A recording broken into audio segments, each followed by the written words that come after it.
प्रकाश के दायक सद्गुरु राम, अनंत कोटि जन साय आय करो प्रणाम। नमो राम पर ब्रह्म जी सद्गुरु संत आधार, जन दरिया वंदन करे फल पर बारंबार। शरणो सद्गुरुदेव को मुख हृदय हरिनाम, नित प्रति संगत साधु जीवन मुक्त सुखराम। भगत भाव सो उपजे सुन जो सर संसार, जन सुखदेव जी कहते हैं सब विधि वेद विचार। प्रथम दया विचारिये झूठे पड़री बार, तो भक्ति सुख राम के जत तद उपजे राम। सात शब्द को कान दे बैठे संगत में जाए, तो भक्ति सुख राम के जब तद उपजे राम।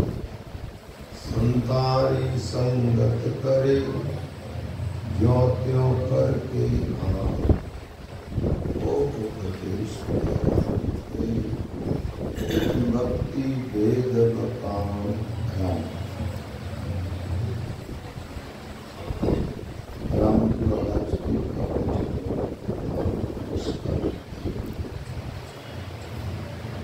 राम प्रेम सिद्धारू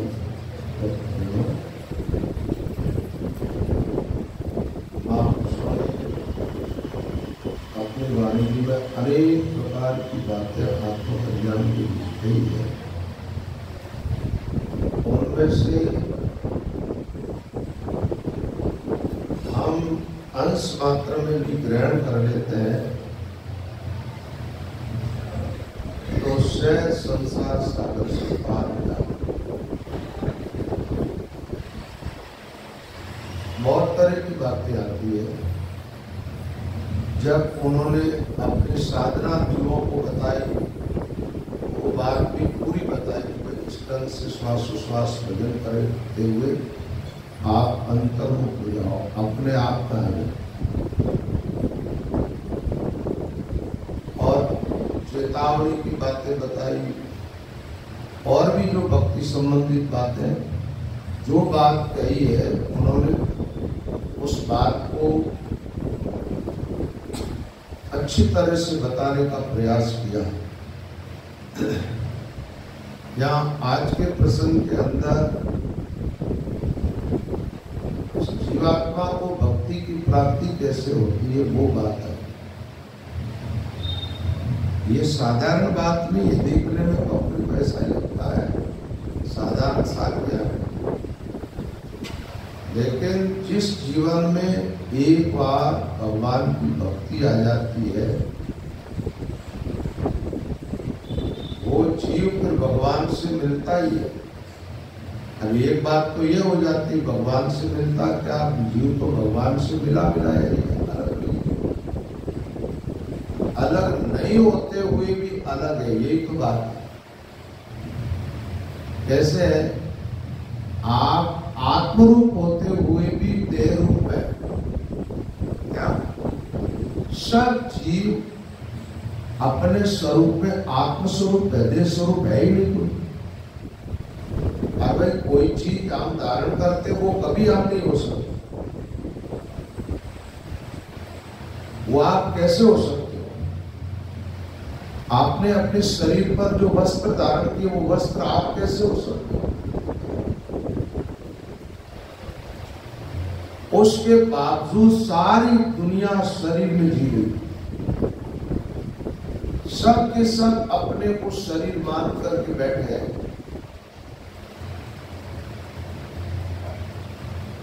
और वो बैठे हैं या नहीं बैठे हैं इसका साफ साफ पता तब चलता है कि आदमी कर क्या रहा है। वो भजन साधन की गहराइयों में जाने का प्रयास कर रहा है, क्या आदमी आत्म तत्व को पहचानने के लिए प्रयास कर रहा है, क्या आदमी सुमिरन आदि में लगा हुआ है? आदमी के पास 24 घंटे का टाइम है। सुबह उठते उनकी दिनचर्या किस प्रकार आरंभ होती है और वो भागता किधर? थोड़ा बहुत पाठ पूजा भी करता है तो करके जाएगा किधर? जो पाठ कर रहा है, पूजा कर रहा है, भजन कर रहा है, ध्यान कर रहा है, थोड़ी देर के लिए उसमें टिका नहीं रहेगा। वो भागता है संसार की तरफ, और इसलिए भागता कि शरीर को ऐसा मिले, शरीर को सुविधाएं मिले, शरीर का यश बढ़े। सारी दौड़ आदमी की जो है शरीर को पुष्ट करने में। तो हम ऐसा सोचे कि ईश्वर तो मिलाया, तो हम हमारी आत्मा से कब अलग हुए? अलग हो नहीं सकते। उसके बावजूद हम आत्मा में नहीं जी रहे, अनात्मा में जी रहे। आत्मा की तरफ ख्याल ही नहीं जाता। तो जब जीवन में भक्ति उत्पन्न होती है, भक्ति क्या करती है? भक्ति का अर्थ क्या है? जो चैतन्य तत्व है, आनंद स्वरूप है, जो सत्स्वरूप परमात्मा है, उसके प्रति हमारे जीवन में प्रेम प्रकट हो जाए। उस चैतन्य तत्व का अनुभव जो है प्राप्त करने के लिए एक सच्ची लगन जीवन में लगना, उसका नाम भक्ति है। ऐसी लगन जिन जिन महात्माओं को लगी ईश्वर के प्रति, उन्होंने ईश्वर को पुकारा। जब तक अज्ञान दूर नहीं हुआ तब तक पहले प्रेस से पुकारे, फिर प्रेम पूर्वक पुकारा, फिर साधना में गतिमान हुए, और आखिर अपने आप का ही साक्षात्कार हुआ।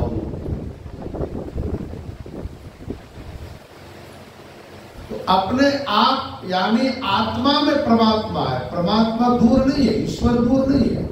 दूर होता तो फिर ये बातें सब व्यर्थ हो जाती। घट घट व्यापक राम की, घट में आत्मा है, आत्मा में परमात्मा। जैसे शरीर में आत्मा की व्यापकता है, ऐसे आत्मा में परमात्मा की व्यापकता है। शरीर में आत्मा है तो शरीर है, आत्मा में ईश्वर है तो आत्मा है। आत्मा और परमात्मा केवल कहने मात्र के दो नाम रह जाते हैं। उस भक्ति की प्राप्ति के लिए गर्मी लग रही है, गर्मी लग रही है आप लोगों को? नहीं लग रही है? ठीक हो, मेरे आ रही, मेरे तो आ रही, आप उनका दूर है इसलिए बात। चलो कोई बात नहीं है, तो 1 घंटा से हम दिखा, चलो राम। तो भक्ति की उत्पत्ति होने का मतलब है जैसे बीज को हमने मिट्टी में बोया और वो बीज अंकुरित हो गया, उग गया, ऐसे भक्ति उत्पन्न होती है। कहाँ? हमारे हृदय के अंदर। भाव कहाँ रहते हैं? अच्छे बुरे जितने भी भाव है आदमी के, वो भाव कहाँ रहते हैं? हृदय में। अच्छा, प्रेम प्रकट कहाँ होता? मस्तिष्क से प्रेम प्रकट कभी नहीं होता। और मस्तिष्क से प्रेम प्रकट होने की बात किसी भी शास्त्र में आई नहीं। प्रेम प्रकट होता है हृदय से। आप देखेंगे व्यवहार के अंदर पुरुषों की बजाय स्त्रियां ज्यादा भावुक होती है, ज्यादा भावुक होती है। इसीलिए वो भजन साधन की तरफ भी उनका झुकाव ज्यादा रहता है। पुरुषों का जीवन मस्तिष्क प्रधान होता है और स्त्रियों का जीवन जो है वो हृदय प्रधान होता है। स्त्री जितना अपने बच्चे को प्यार करती है पुरुष नहीं करता है। तो भक्ति उत्पन्न होती है अच्छे भावों से। भाव प्रकट कहाँ होता है? मस्तिष्क में तर्क होता है, ज्ञान होता है, विवेक होता है। विवेक जगता है तो कहाँ जगता है? बुद्धि का स्थान कहाँ है? मस्तिष्क। विवेक जगता तो बुद्धि में जगता है और वो विवेक ही ज्ञान का रूप लेता है। इसलिए साधना में जब आप आगे बढ़ते हैं, त्रिकुटी से आगे के स्थान में अनुभव वाणियां प्रकट होती है, ज्ञान प्रकट होता है। लेकिन भक्ति की पूरी बातें हृदय में आ जाती है। प्रेम रूपी प्रकाश प्रकट होता है साधक के हृदय में। महापुरुष कहते भक्ति भाव से उत्पन्न होती है। ये भाव क्या चीज है? हम सत्संग सुनते हैं, सत्संग के द्वारा भगवान की महिमा सुनी जाती है। सत्संग में भगवान की महिमा सुनते तो भगवान के प्रति एक अच्छे भाव हमारे जीवन में उत्पन्न होते हैं। और भावों में हम ईश्वर को स्वीकार करते हैं कि ईश्वर है, परमात्मा है। और भावों में हम ये भी स्वीकार करते हैं कि ईश्वर हमारा है, परमात्मा हमारे। और भावों में ये भी स्वीकार किया जाता है कि ईश्वर सर्वशक्तिमान है। और भावों में ये भी स्वीकार करते हैं कि ईश्वर सर्वत्र है। उनकी संपूर्ण सत्ता सर्वत्र है। एक जैसी नहीं है कि कुछ सत्ता यहां कुछ वहां, ऐसा नहीं। ऐसे भाव जब साधक के जीवन में उत्पन्न होता है ईश्वर के प्रति, ईश्वर का जब महत्व ठीक ठीक साधक को समझ में आता है, तब साधक अपने आप ईश्वर के प्रति उन भावों से, वो भाव जो है वो भाव ईश्वर के प्रति साधक के जीवन में प्रेम प्रकट कर देता है। क्या करता है? अच्छा, प्रेम अपनों से होता है, पराई से होता है। आपके बच्चे से जितना आपका प्रेम होता है दूसरे के बच्चे से नहीं होता। बच्चे दोनों बराबर। आपके पति से आपके जीवन में जितना प्यार होता है अन्य पुरुष से नहीं होता। पुरुष सब बराबर। अब ये बात सब जगह आप देख ले, चाहे स्त्री पुरुष माँ बाप सब, जहां अपनापन होगा वहां पर स्वतः ही प्रेम प्रकट होगा। अब अपनेपन में भी जिसका महत्व पूरा समझ में आ गया तो उसके प्रति उस प्रेम के अंदर आपकी निष्ठा बन जाती। क्या बन जाती है? वो प्रेम आपका कायम होता है। जब भगवान का सामर्थ्य, भगवान की व्यापकता, भगवान का अपनापन, हम आत्मरूप से ईश्वर के एकदम निकट उनके अंश, ये ठीक ठीक साधक के समझ में आता है। तब अपने आप ईश्वर को आप स्वीकार कर लेते हैं। स्वीकार भी कर लेते हैं, जिस टाइम स्वीकार करते हैं उसी टाइम ईश्वर के प्रति प्रेम प्रकट हो जाता है। जब ईश्वर की स्वीकृति उस ढंग से होती है जैसा ईश्वर को स्वीकारा वैसा और किसी को नहीं स्वीकारेगा। ये कहने से नहीं बनता। अपने आप जब आप ईश्वर का महत्व समझ जाते हो तो आपके दिमाग से दुनिया निकलती है और परमात्मा यहां प्रकट होने लगता है प्रेम के रूप। तो जो ईश्वर के प्रति प्रेम प्रकट होता है हमारे जीवन में, उसका नाम क्या है? तो पहले भाव और भावों के बाद क्या आई? भक्ति। अच्छा, भक्ति क्या करती है? जब भगवान के प्रति आपके जीवन में प्रेम प्रकट होता है, उस प्रेम के अंदर ईश्वर प्रकट हो जाता है। हरिव्यापक सर्वत्र समाना प्रेम से प्रकट हो ही मैं जाना। आप सुमिरन करते हो तो सुमिरन की गहराई में जब जाते हो, जब आपकी साधना हृदय स्थान तक पहुंचती है, आपके हृदय में प्रेम प्रकट होता है। जाग्यो प्रेम नेम रहो नाही, पाई राम धाम घटमाई, पूरे स्थान पाई विश्रामा। आगे की बातें आ जाती है, शब्द किया जाएगा। तो प्रेम प्रकट कहां पर हुआ? हृदय में। उस प्रेम के अंदर अंधेरा नहीं है, प्रकाश। एक आदमी जो अविद्या में जी रहा है, मूर्छा में जी रहा है, अंधकार में जी रहा है, वो आदमी संसार को स्वीकार करता है। संसार को, संसार के प्राणियों को, संसार के पदार्थों को, उत्पन्न होने वालों को अपना मानता है, जिसमें निरंतर परिवर्तन होता है, जो नाश की तरफ जाता है। तो जो उत्पन्न होता है, जिसमें परिवर्तन होता है, जो नाश की तरफ जाता है, उसको अपना मानते हैं। उसका नाम है मोह। उसमें प्रकाश नाम की कोई चीज नहीं है, वहां एकदम अंधेरा छाया हुआ है। उस अंधकार के अंदर साधक को वास्तविक तत्व का अनुभव नहीं होता। तो वास्तविक तत्व की अनुभूति के लिए प्रकाश की जरूरत है, और प्रकाश के लिए प्रेम की जरूरत है, प्रेम के लिए भावों की जरूरत है। पहले जीवन में अच्छे भाव बनाओ, सत्संग सुनो तो ही भाव पूर्वक।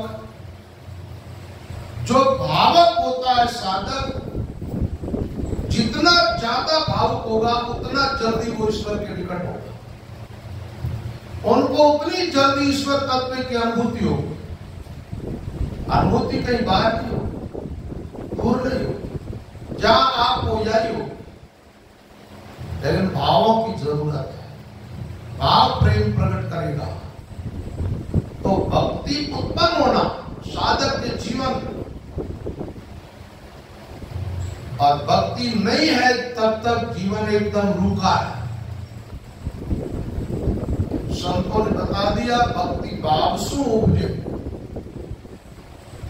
एक दो के लिए कोई बात होती नहीं है, महात्माओं की बात समष्टि संसार के लिए होती, क्योंकि उनका अपना पराया कोई होता नहीं। अपने है तो सब अपने राम के नाते, और संसार में अपना कुछ भी नहीं है तो कोई भी अपना नहीं है। जहां विभाजन करके कुछ लोगों को अपना मानना, कुछ को पराया मानना, ये संसारियों की धारणा होती है, महात्माओं की नहीं। इसलिए संतों ने कह दिया, भक्ति भाव से उपजे सुनजो सब संसार। ये बात किसी व्यक्ति विशेष के लिए नहीं कही गई।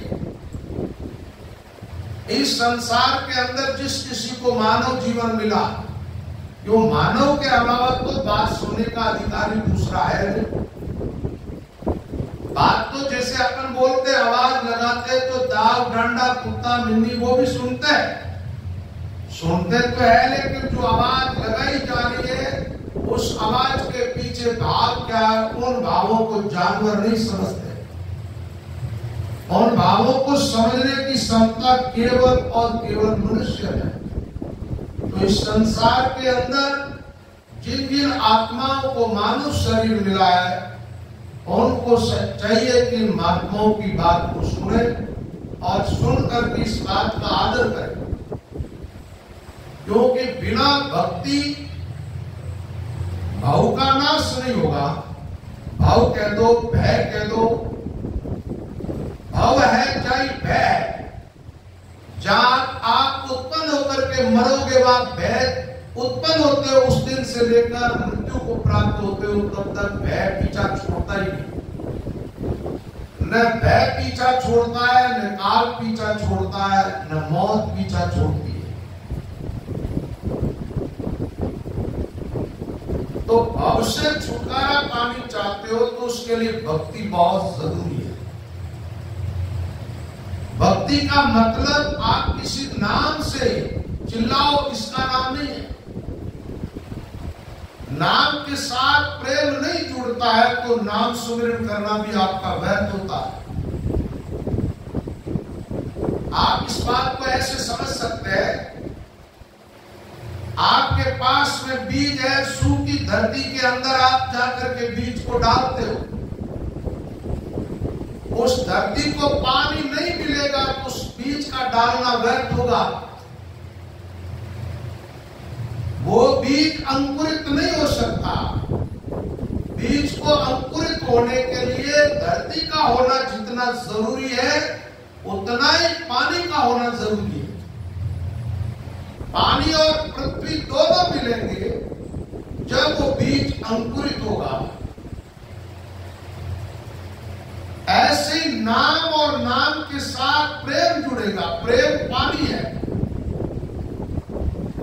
और नाम बीज है, और आपका हृदय जो है वो धरती है। इस हृदय के अंदर नाम बीज को बोला है कि वे नाम प्रकट हो, नाम का प्रभाव हमारे जीवन में प्रकट हो। उसके लिए जरूरी है कि पहले अपने भीतर प्रेम को प्रकट करो, और प्रेम प्रकट करने के लिए महत्व समझना बहुत जरूरी है। राम का नाम का महत्व भी समझना होगा, राम तत्व का महत्व भी समझना होगा, और पहले अपने आप का महत्व समझोगे तो सारी बातें समझ में आएगी। जो व्यक्ति अपने आप से अपरिचित है, अपना सामर्थ्य, अपनी शक्ति, अपना प्रभाव नहीं जानता, भला वो दूसरे का क्या जानेगा। आप ईश्वर के अंश हो, आप ठीक से अपने आप को देखो। आप अविनाशी हो, मरते नहीं हो, आपका जन्म भी नहीं हुआ। आपने जो शरीर धारण किया है उसको आपने जन्म के रूप में स्वीकारा है, और शरीर को छोड़ते हो या मौत को स्वीकार कर देते हो। ये जन्मना और मरना दोनों आप लोगों ने स्वीकार किया। आप अपने स्वरूप को देखते हो, न आपका जन्म है न आपकी मृत्यु है। आप अविनाशी के अंश हो, ईश्वर के। जो परमात्मा सर्वशक्तिमान है, जो सर्वत्र व्यापक है, जिसके सामर्थ्य से इन सारे ब्रह्मांडों की रचना होती है, ये सब उसके आधार पर टिके हुए हैं। उनकी सत्ता से सबका भरण पोषण होता है। उस ईश्वर की सत्ता से सारा विश्व संचालित होता है। उस अविनाशी के अंश हो आप, संसार के अंश नहीं। जिस दुनिया में निरंतर परिवर्तन का बहाव चल रहा है, उस काल के साथ मत बहो, अपने आप को पहचानो। आपको अपना महत्व समझ में आएगा कि मैं अविनाशी ईश्वर का अंश, चैतन्य, निर्विकारी, शाश्वत, निरंतर एक रस रहने वाला आत्मा हूं, और ईश्वर के एकदम निकट। तो आप उस टाइम भगवान के भावों से भावित हो जाओ। आपके जीवन में फिर इस दुनिया के लिए कोई जगह नहीं रहेगी। आपके रोम रोम के अंदर ईश्वर समाहित हो जाएगा। दूसरों की बात छोड़ो, आपको मंदिर जाना नहीं पड़ेगा। आप अपने आप को देखोगे, आप अपनी आंख देखोगे तो आंख में ईश्वर दिखाई देगा, कान में ईश्वर दिखाई देगा, जिह्वा में ईश्वर दिखाई देगा, आपको अपने दिल में ईश्वर दिखाई देगा, दिमाग में परमात्मा दिखाई देगा। आपके रोम रोम के अंदर हर एक श्वास में परमात्मा दिखाई देने लगेगा। आपका जीवन पूर्ण रूप में ईश्वर में होगा। इसी का नाम है भाव। और जब ईश्वर ईश्वर दिखाई देगा, प्रेम और से कैसे होगा? फिर आपका प्रेम सीधा परमात्मा से होगा। बस परमात्मा के प्रति प्रेम हुआ, उस ईश्वर का मिलन हो जाएगा। तो ये भक्ति जिसको हम कहते हैं, वो है क्या चीज? वो है ईश्वर का प्रेम। आप उस प्रेम को ऐसा मानते होंगे जैसे आपका प्रेम बच्चों के प्रति है, परिवार के लोगों के प्रति है, धन दौलत के प्रति है। ऐसा प्रेम से काम नहीं बनेगा। ये प्रेम आपका कायम रहता काम है। संसार में किसी के प्रति प्रेम क्यों ना हो, आप ठीक से विवेक की आंख से देखिए, हर एक लौकिक प्रेम के अंदर आप देखेंगे उसके पीछे कोई न कोई स्वार्थ जुड़ा हुआ है। कोई प्राणी चला जाता है इस दुनिया से, लोग रोते हैं, चिल्लाते हैं, वो उसको नहीं रोते। उनके प्रति प्रेम था इसलिए नहीं रो रहे, वो चिल्ला रहे। उन लोगों का स्वार्थ जो है, उस स्वार्थ की अब उसके द्वारा पूर्ति नहीं, उस मतलब के लिए लोग चिल्लाते हैं। तो आप ऐसे प्रेम से ईश्वर से मिलना चाहते हो तो कठिन होगा। लौकिकता में कोई भी चीज कायम रहती नहीं है, निरंतर परिवर्तन होता है। या ईश्वर के प्रति जो प्रेम प्रकट होता है वो भी बदलता किसी और के प्रति हो जाता है। आपके सबके अनुभव की बात है। लौकिक प्रेम को देखो, आप जन्मे थे जब आपकी मां के प्रति आपका प्रेम था, माँ बाप को आप बहुत चाहते थे, वो भी तुम्हें चाहते थे। बड़े हुए, शादी हो गई, पति पत्नी के प्रति प्रेम हो गया।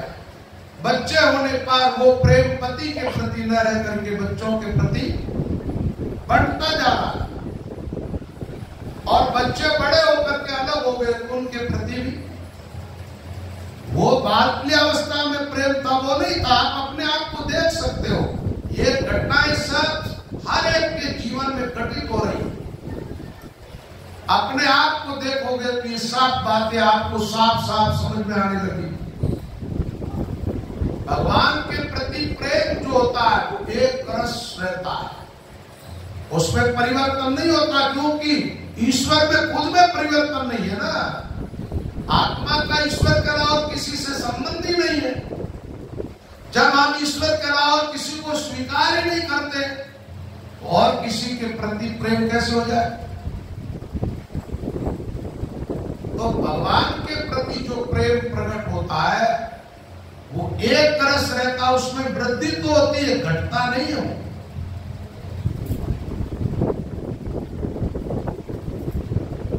कई बार आपके भीतर कुछ भाव प्रकट होते हैं, उन भावों को आप प्रेम का रूप दे देते हैं।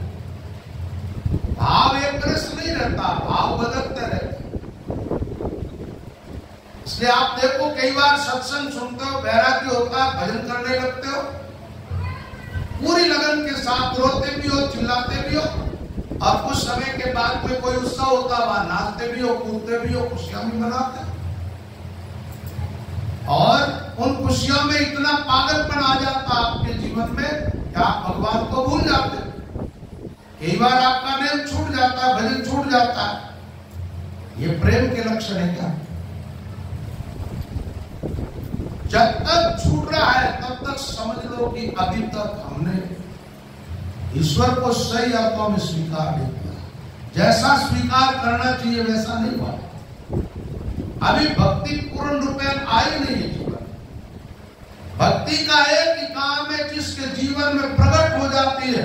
भक्ति कभी अंतर ध्यान नहीं होती, उस घट को वो छोड़ती नहीं।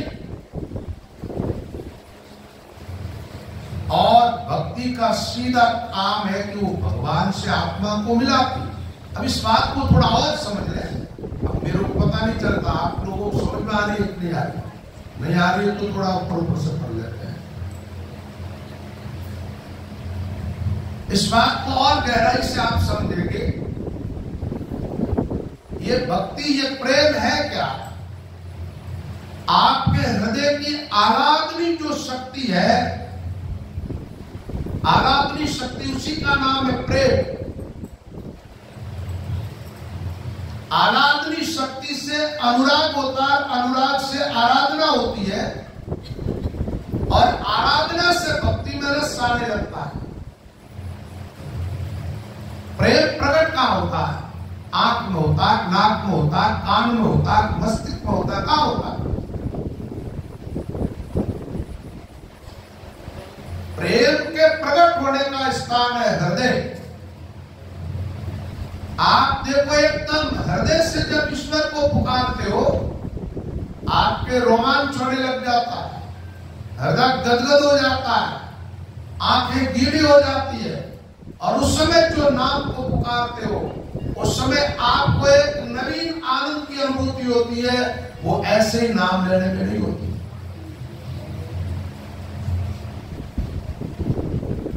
तो ये भक्ति कहां से प्रकट हुई? अच्छे भाव भी कहां जगे? हृदय में। भावों ने ईश्वर की आराधनी शक्ति को जगाया। जब वो जगती है तो आपके रोम रोम से, आपकी हर एक इंद्रियों से प्रकट होने लगती है। प्रेम छिपाया ना छिपे, जान प्रकट हो। आत्मा लोग कहते हैं जब प्रेम प्रकट हो जाता है, उसको कोई छिपा नहीं चाहे तो छिपने से। अरे जिसमें वासना जुड़ी हुई है, वासना जिसको लोग प्रेम कहते हैं, वो भी किसी का किसी के प्रति हो जाता है तो वो भी सामने आ जाता है। तो ये जो प्रेम है ये सदा रहने वाला है, और इससे ईश्वर प्रकट होता है। आत्मा परमात्मा की एकता का अनुभव करने में ये जितना सहायक है, उतना दूसरा कोई उपाय सहायक नहीं है। ये आराधनी शक्ति प्रेम रूपा प्रकट नहीं होती है तब तक आप श्वासोश्वास भजन करते हो तो भजन में भी रस नहीं आता। तो भाई पहली साखी के अंदर महाराज ने क्या बताया? भक्ति भाव से उपजे, भावों से उत्पन्न होती है। पहले भाव। अच्छा, आप मैं प्रेम की बात करता हूं या भक्ति की शब्दों का थोड़ा अंतर है। भक्ति का स्वरूप क्या है? जिसको हम भक्ति कहते हैं उसका स्वरूप क्या है? आप लोगों ने अंगों के बारे में बहुत सुना है। नौदा, दस्ता, ये सब अंग है भक्ति। भक्ति का स्वरूप प्रेम है। आपके शरीर के अंदर अंग अलग अलग है और सब अंग अपना अपना काम करते, सब महत्वपूर्ण है, लेकिन आपका स्वरूप क्या है? स्वरूप सब अंगों से ज्यादा महत्वपूर्ण होता है। स्वरूप है तो सारे अंग काम कर रहे हैं, और स्वरूप नहीं तो ये आप बैठ करके सत्संग सुन रहे हो, ये भी एक भक्ति का अंग है। क्या? अच्छा, इस अंग के साथ प्रेम नहीं जुड़ा तो आप सत्संग तो सुन रहे हो, न सुनाने वाले के प्रति प्रेम है, न आप सुनते हो। बिना प्रेम सुनोगे तो क्या शब्दों में पूरा ध्यान दोगे? क्या उन शब्दों का आदर करोगे? आदर ही नहीं करोगे तो क्या वो शब्द आपके भीतर प्रवेश करके आपके भीतर के जीवन को बदलेंगे? अच्छा, परिवर्तन ही नहीं होगा तो क्या आप असत को छोड़ के सत को स्वीकार करोगे? सत स्वीकार ही नहीं करोगे तो क्या आगे बढ़ने की गति होगी? ये पहला अंग भक्ति का है। इस अंग में भी प्रेम होना जरूरी है। भक्ति का दूसरा अंग है कीर्तन करना।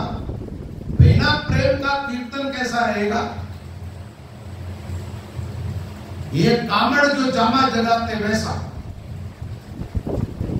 और प्रेमियों का कीर्तन कैसा होता है? गौरांग महाप्रभु जब कीर्तन कर रहे थे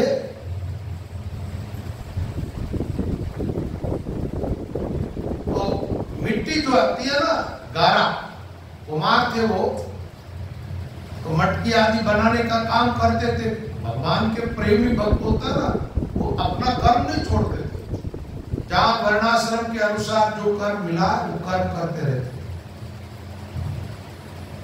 मिट्टी को रौंदते और कीर्तन कर रहे, मस्त हो गए, शरीर का भान ही नहीं। बच्चा छोटा सा था, आकर के बच्चा तो माँ बाप के पास जाता ही है, वो पास में गया, उनको ही कुचल दिया मिट्टी के साथ साथ।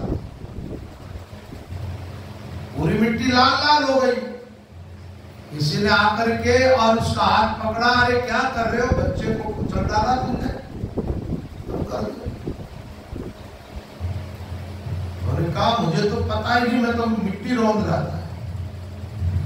तो कहते हैं जैसे उन्होंने अंतरात्मा से ईश्वर को पुकारा, वो तो वही है, वो बच्चा उस मिट्टी के अंदर से कुचला हुआ, उनके रक्त से बाहर निकल गए, जैसा था वैसा का वैसा खेलता। मिट्टी में लालिमा तक नहीं गई।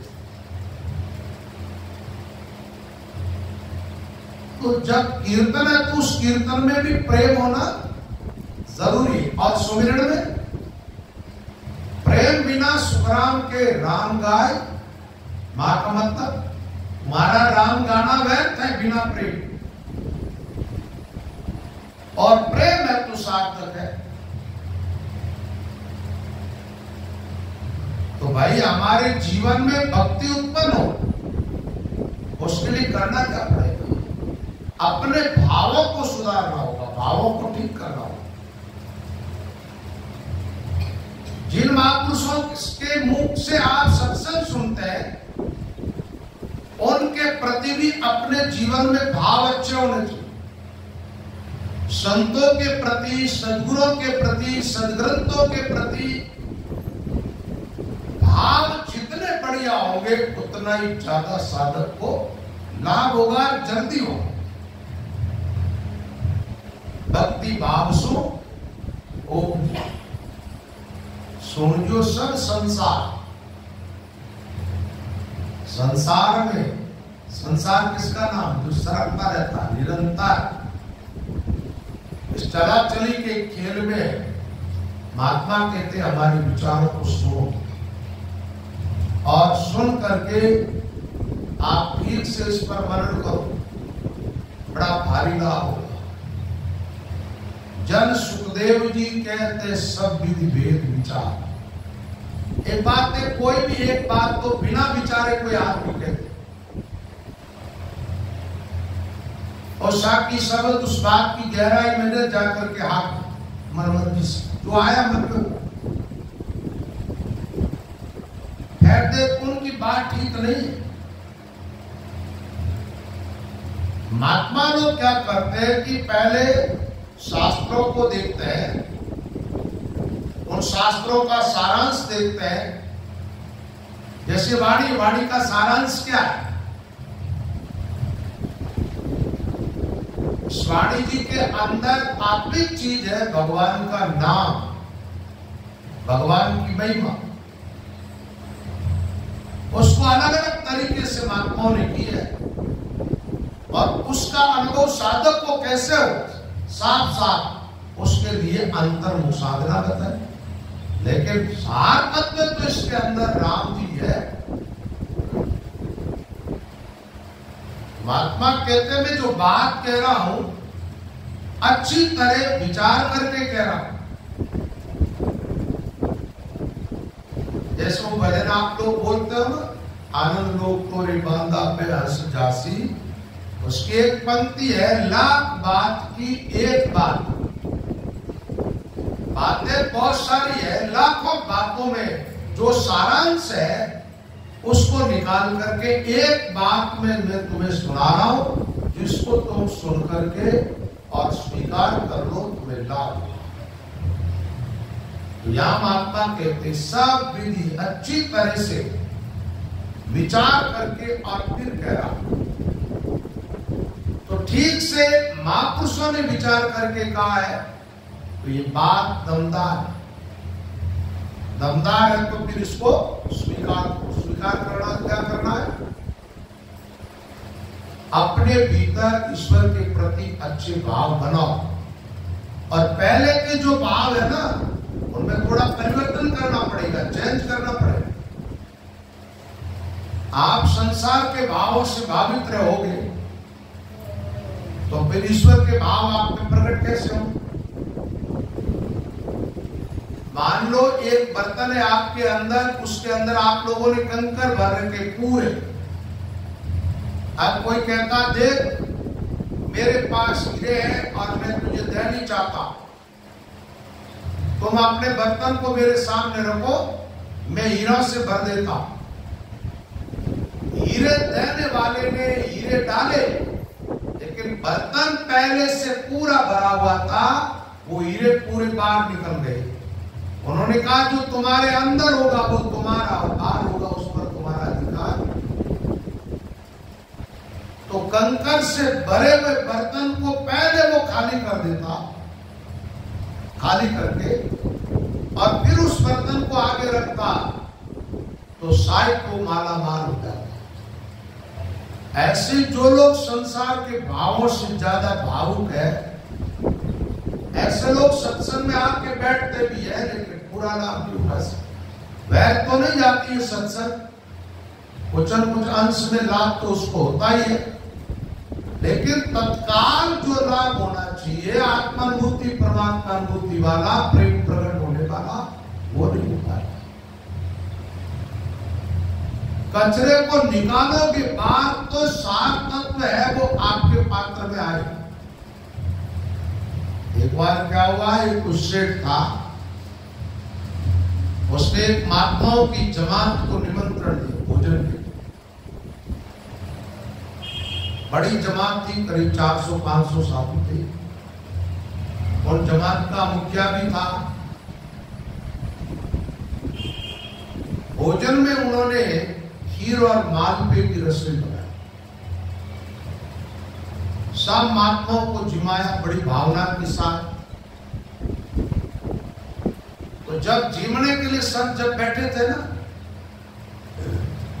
तो जो महात्मा मुख्य जो था उनका, सब साधु अपने अपने पात्र में, खप्पर में आदि जीमते थे।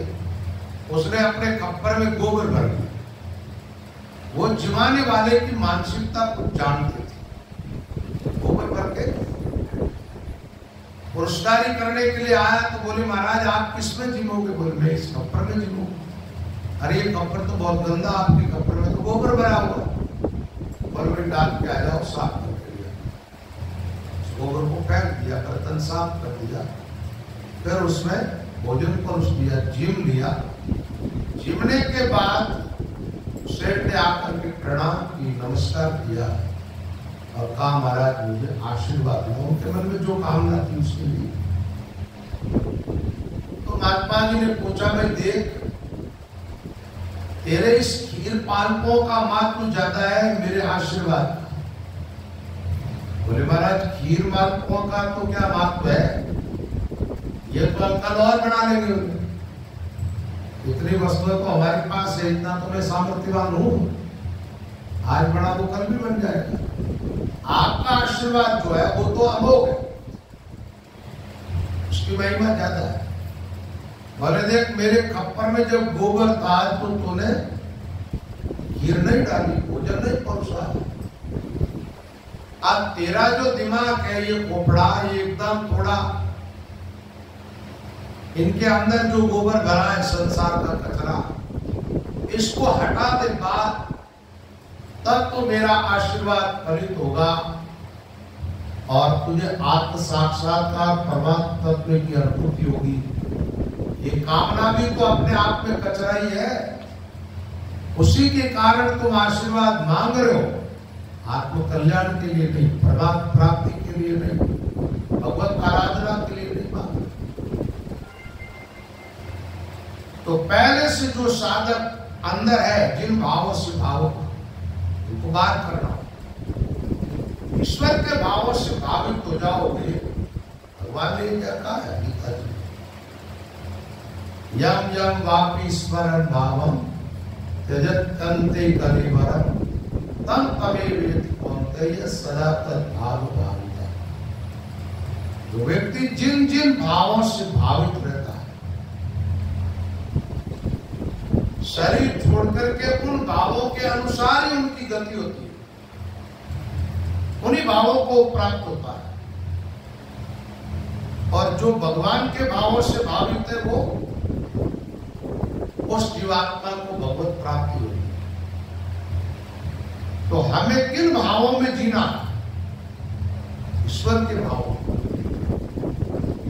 अच्छा, ईश्वर के भावों से भावित हो जाओगे तो भक्ति आ जाएगी कि नहीं आ जाएगी? समझ में आ गई बात? भक्ति की प्राप्ति कैसे होगी? याद है भक्ति क्या चीज है? ये भी आ गया।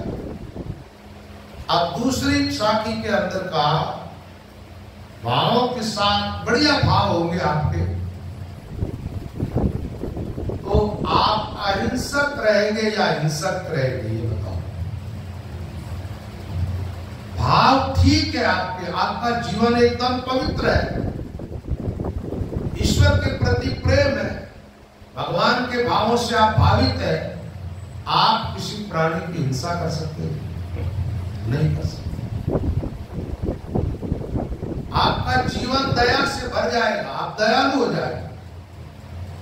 तो यहां बताया प्रेम प्रकट होते ही प्रथम दया विचारिए, झूठे कड़वी बाण भावों के साथ। अच्छा, दया उत्पन्न कहां होती है?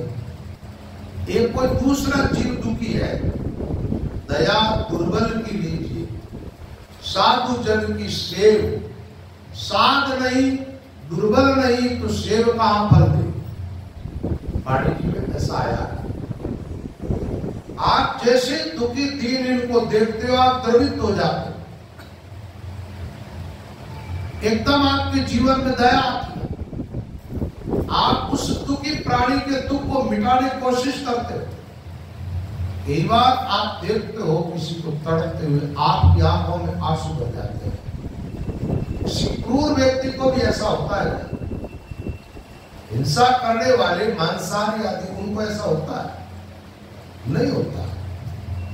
दयालु जो साधक होते हैं, भगवान की तरफ चलने वाले, वो दूसरों के दुख से दुखी होते हैं, दूसरों का दुख मिटाने का वो प्रयास करते हैं,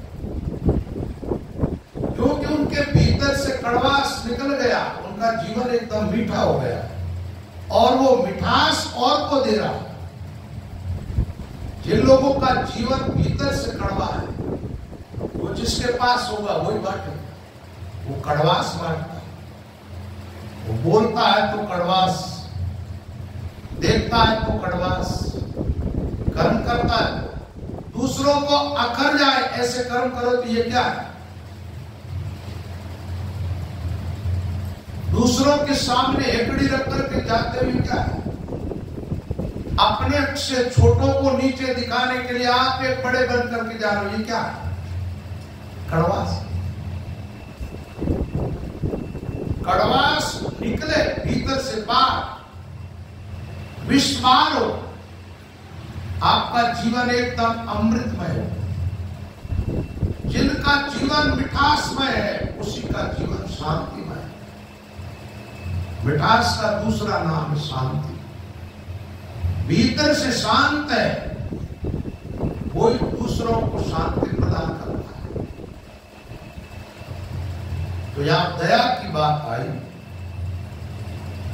भजन साधन करने वाले भाई बहनों को चाहिए अपने जीवन में दया। दया धर्म को रूपड़ो, संतों ने क्या कहा? दया एक धर्म का वृक्ष है, इसकी छाया भी अच्छी ठंडी है, इसके फल भी बड़े मीठे हैं। ये बढ़ता कैसे? इसके फल फूल कैसे आते हैं? बोले सबसे बढ़ तो जाए। सत्य परमात्मा, उसके प्रति जो प्रेम है ना, उससे ये दया के वृक्ष की वृद्धि होती है। दया धर्म को रूपड़ो, सत से बद तो जाए, संतोष दे फूले पले दादू अमर फल पाए। इस वृक्ष का जो फल मिलता है, उस फल को जो खाते वो अमर हो जाता, अमर फल लगता है इस वृक्ष में।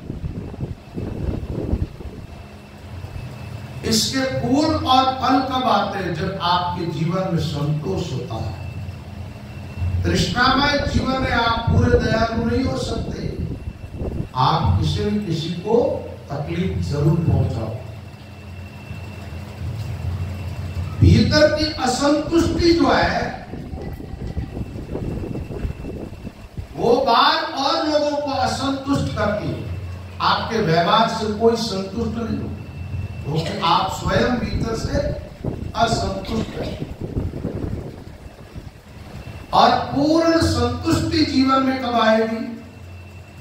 यस्वात्मरतिरेव स्यात् आत्मतृप्तश्च मानवः।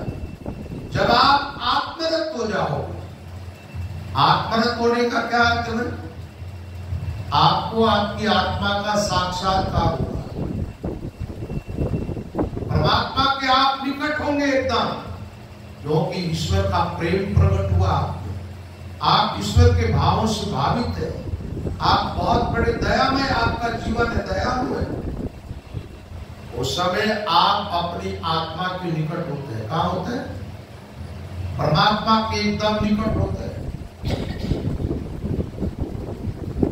तो जैसे साधक आत्मनिष्ठ होता है, आत्मा में परमात्मा की अनुभूति होती है, उससे संतुष्ट हो जाता है। इससे आगे कुछ पाना नहीं पाना है तो फिर तृप्त हो गए ना। अब पाने के बाद और पाना, तृप्ति कहां? तृप्ति होती तो दूसरे पाने की चाह थोड़ी करती। यस्वात्मरतिरेव स्यात् आत्मतृप्तश्च मानवः आत्मन्येव च संतुष्टः तस्य कार्यम्। अपने आप में संतुष्ट रहे। तो ये कड़वास निकले तब ना। व्यवहार में कड़वास नहीं होना चाहिए।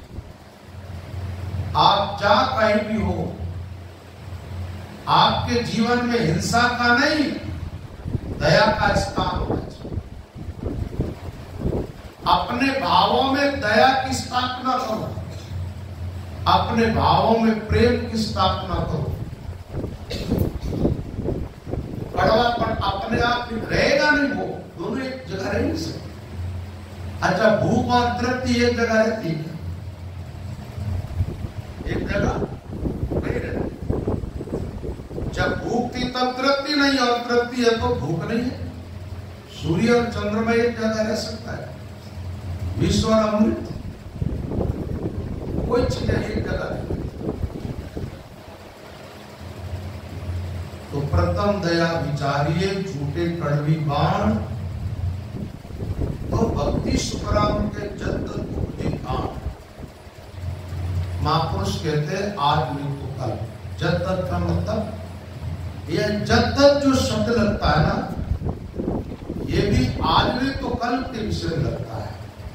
मान लो आप पूरे तैयार हैं अच्छे भावों के लिए, तो पूर्ण रूप में अच्छे भावों से भावित आज नहीं हुए, कोई बात नहीं, आप सत्संग करते रहो और ठीक ठीक अपने भावों को रखो, तो पूर्ण रूप में अच्छे भावों से भावित हो जाओ। आज प्रेम प्रकट हुआ, पूरा नहीं हुआ मान लो, लेकिन उस प्रेम की तरफ आप गतिमान हैं, आपकी यात्रा उधर है, तो आपको जरूर एक दिन पूर्ण प्रेम मिलेगा। आप हिंसा का त्याग कर रहे हैं तो जरूर आप पूरे दयालु एक दिन हो जाए। कई चीजें ऐसी होती है, हम एकदम ऐसा ही जीवन जीते हैं, वो हमारे को सहन होती रहती है, और जब उससे ऊपर उठते हैं तो वही चीजें हमें स्वादिष्ट करती है। बात क्या हुआ, एक बामण छोरो, चमारो छोरो, जो बामण छोड़ क्या करियो, चमारो छोरो बामणा छोड़ जाओ। अब चमारे घर में चमड़ा रो काम, चमड़ा लटके चामड़ो बासे बड़ा चलो। अब बामणा री चोरी कहीं भी नहीं, सूरज सकल देख कर भी प्रभावित होगी, ब्याह तो कर लियो। घर आई और नाक बंद करे, बोले भले तो बास आवे, इन घर में मैं तो नहीं रह सकती, मारे वास्ते तो घर अलग बनाना पड़े। अब वो क्यों ऊब घड़ी में तो घर बने कौन वास्ते घर बनना में थोड़ा टाइम लगा जितना थोड़ा दिन तो ठहर जा, थोड़ा थोड़ा ही दिन निकाल, चल घर बना, वहां बन। एक दिन निकलियो, 2 दिन निकलिया, 4 दिन, 5 दिन, 10 दिन, महीनों, 2 महीना, 4 महीना, 6 महीना गया। वो क्या पयोरी व्यवस्था होगी, पलाटी खरीद लियो, अब अपने वास्ते एक बढ़िया घर बना लो, बट रहो।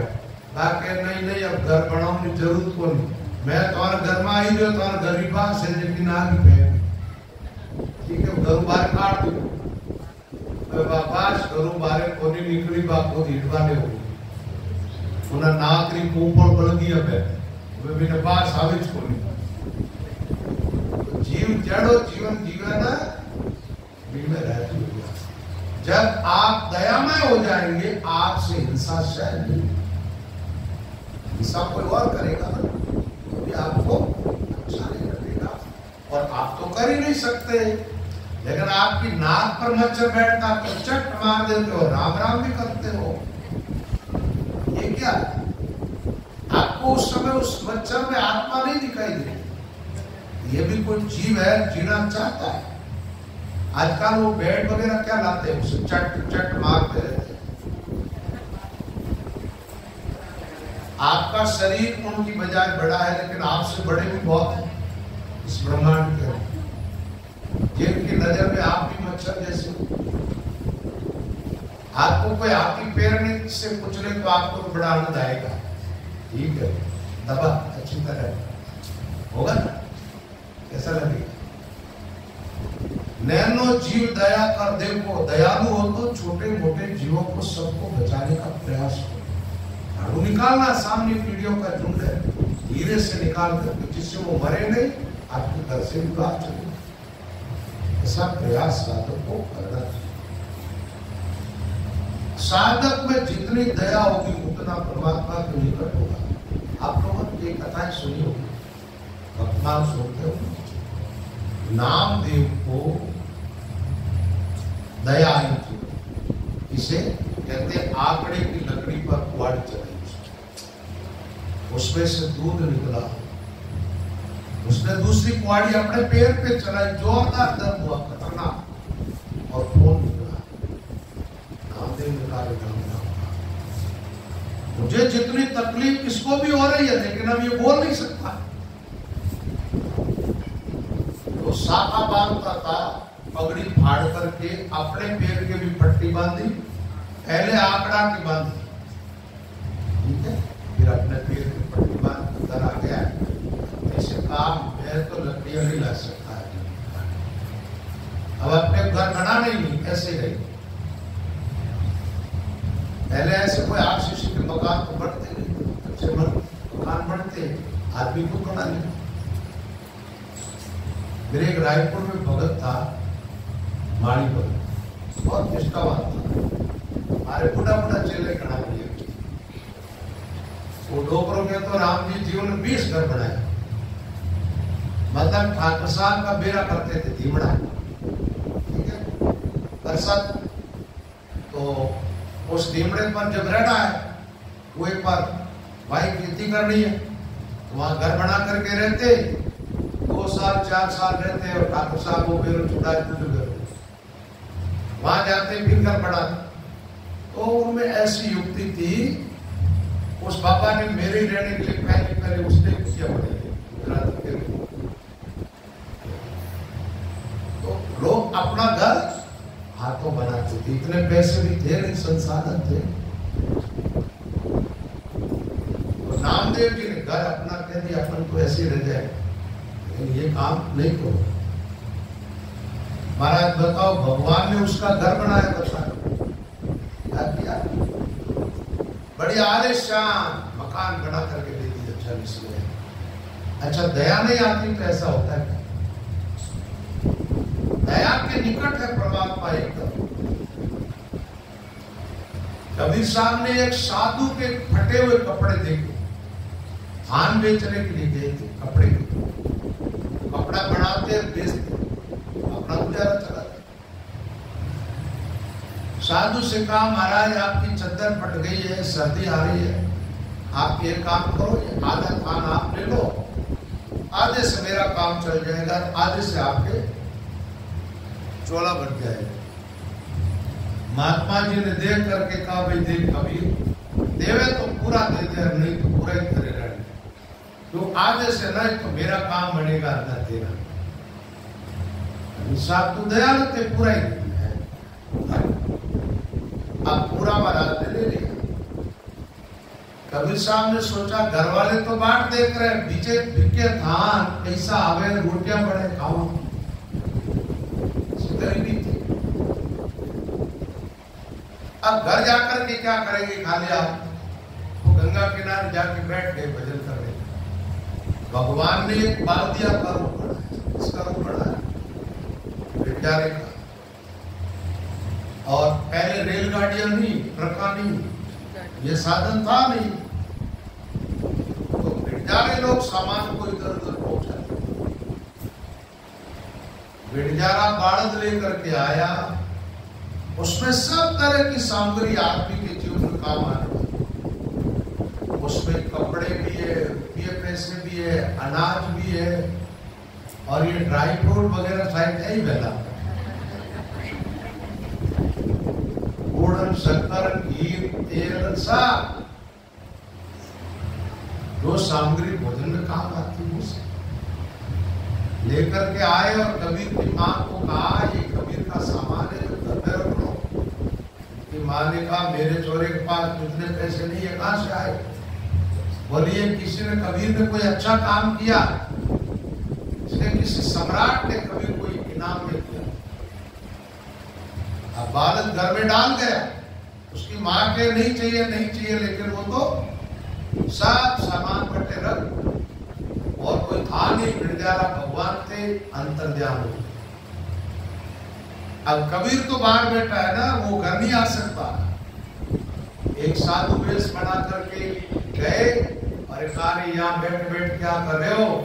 कबीर के घर तो भगवान ने ला करके बाल डाली है, अनाज शराब धन है, जिसको जो चाहिए वो बांटना, ले लो तुम, तेरे को भी चाहिए तू ही ले जा। ऐसा कहा। कबीर साहब ने सोचा कबीर तो मैं ही हूँ और कोई है, लेकिन क्या भगवान की लीला हुई, भगवान की महिमा को पहुंचा। घर आकर के देखे तो अपार धन पड़ा है। उन्होंने कहा एक साधु को इतना सा कपड़ा दिया, उसके बदले में इतना दिया, अब इसको रख के क्या करूंगा? जितनी जरूरत उतना रखा, बाकी वापस बांटने लगा, बांट दिया। बात ये भाई जीवन में दया होती है तो भगवान उस साधक के निकट होते हैं। भगवान की कृपा दया से जल्दी होती है।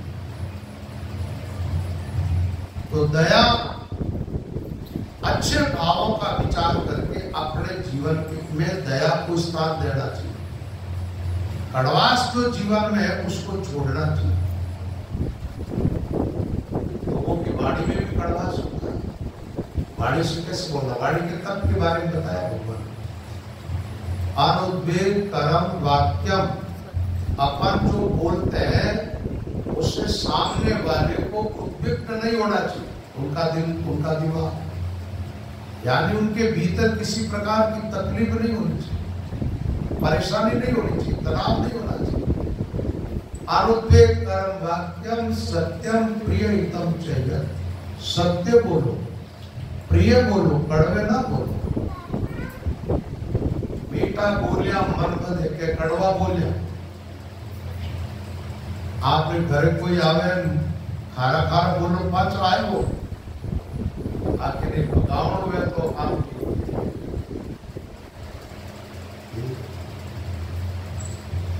सत्यम प्रिय हितम चाहिए। प्रिय बोलो, दूसरों के हित के लिए। स्वाध्याय करो वाणी से, शास्त्र अध्ययन, भगवान नाम का जप, वाणी का तप। क्या सत्य प्रिय वचन विचारी, जागत सोवत शरण तुम्हारा। वचन वचन में आंतरो, वचन वचन में भेद, एक वचन सुख उपजे, एक दुख उपजे। एक एक दुख को ढेर विष अमृत मुख माई, विष विष चढ़ जाए पीवक उत्तर जाए। अमृत वाणी बोलिए विस्मत राखो घेर, वचन वचन में आतुर और वचन वचन में एक। ये कड़वास जो है ना जीवन में, ये रहता कहाँ है? ये रहता हमारे अंत्यकरण के अंदर। कहाँ रहता? अंत्यकरण में रहता, कुछ हृदय में रहता है और बाहर इंद्रियों के द्वारा प्रकट होता है। इनके द्वारा आंख से, मुंह से, हाथ से, पैर से, बॉडी लैंग्वेज से वो कड़वास प्रकट होता है। कड़वास छूटे ऐसा प्रयास करना चाहिए तो दयालु बन जाओगे। कड़वापना छूटे कड़वी बाण तो भक्ति सुखराम के जब तक उपजे। शाक शब्द को कान दे बैठे संगत में जाए तो भक्ति सुखराम के जब तक उपजे आए। संतोरी संगत में जाकर के बैठे और कान दे दे, क्या करे? कान देना मतलब कान चढ़ा तो काट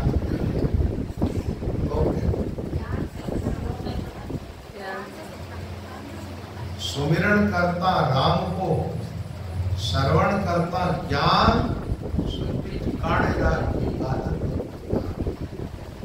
इस कान से महात्माओं की वाणी का कनेक्शन होना चाहिए। कान देकर के ठीक से बात सुनो। सत्संग में बैठे सत्संग में इधर उधर ताकते रहते और ताकने की बात छोड़ो, चेहरा ले ला के हम तो अब चेहरा ले का सुने को नहीं बात है। चेहरा ले क्या करता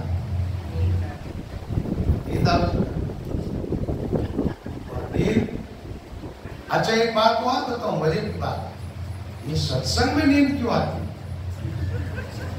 सत्संग में नींद इसलिए आती है, संसार छूटता है उस समय। एक दो की बात नहीं है और एक दूसरे की तरफ देख के मत देखो। आप ज्यादा टाइम तक बैठ के देखो, आपको एकाग्रता बनती है तो क्या होता है? नींद आ रही।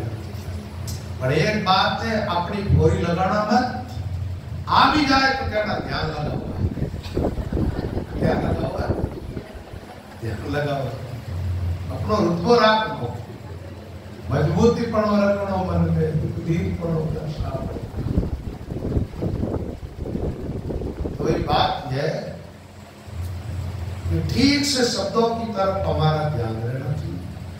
सत्संग का टाइम हो गया, इसलिए ज्ञानी को विश्राम देते हैं और काले सत्संग है, टाइम खोज रहा हो।